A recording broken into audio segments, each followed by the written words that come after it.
visit a number of organizations that work with the City of Calgary, including NMAX and the Calgary Parking Authority, leading to what I believe is a much stronger focus on the public good and on citizen service. So we've got a lot more to do. I think we've accomplished a lot, but we have a lot more to do. And really, when you look at the budget that we're talking about this week, it is in fact a reflection of the kind of city that we're trying to build. Always making that balance between holding the line on taxes, and thank you to the Chamber of Commerce for agreeing that the line I'm trying to hold is the correct line, while providing the services that people really need. So there were no big surprises in this budget, because we've been talking about this all this time. Now, many of you know I'm not particularly thrilled with where we seem to be ending up. I think that we are probably spending about $10 million more than we need to spend going forward, but that's $10 million in a $2.9 billion budget. I don't even want to do the math because I'm afraid I'm going to lose a decimal point. But certainly less than 0.1%.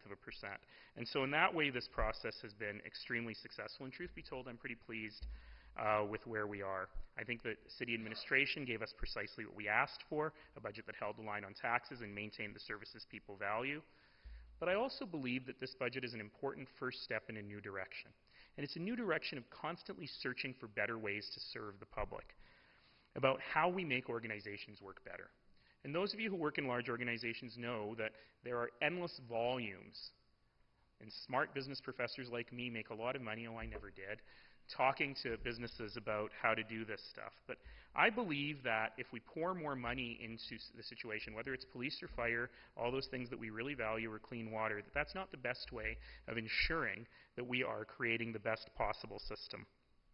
And I really believe we've gotten the right balance here of asking administration to find efficiencies. They found over $100 million in cost savings and efficiencies in this budget, by the way, while making sure that we are keeping a keen eye and focused on what we are doing.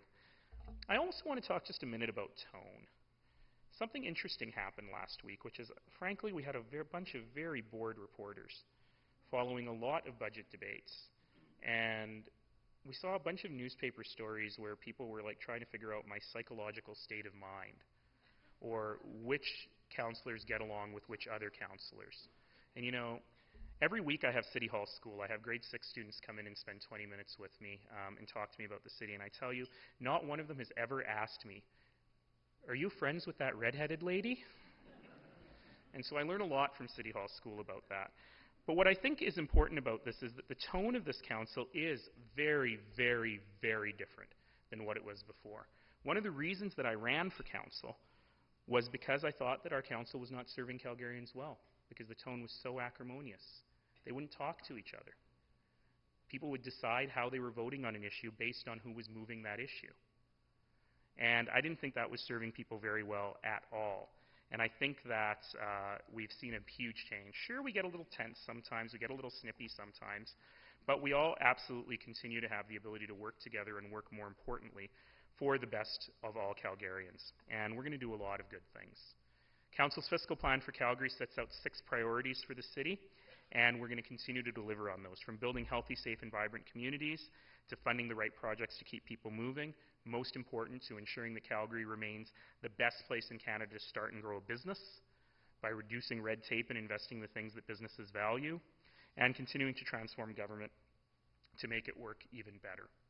I'll share with you my 3 personal priorities for the upcoming year. Number 1, a new direction for Calgary Transit.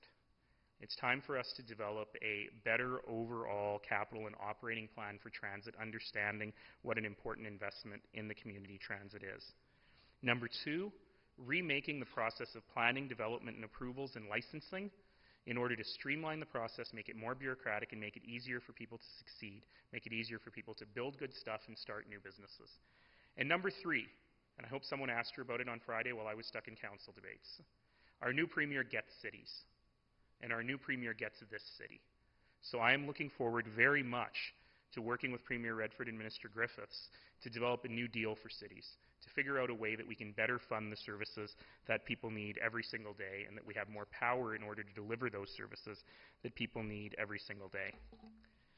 So we've done a lot. There is a lot more to do. But the single best thing about this year for me has been just this. A year ago, There was an energy, an electricity, a buzz in the air as people were talking about not just who they wanted for mayor or this extremely handsome new mayor that they ended up with, but in fact about what they wanted for the city, about what kind of a community we're trying to build. And the thing that I am most excited about in everything we've done is that that energy still exists. The Calgarians are still crackling in the air talking about what it is we're trying to build together. And for me, that is very, very special, and that is the better Calgary that we are all trying to move towards. I have taken all the time for questions, but Adam is going to come up here and ask me some anyway. Thank you.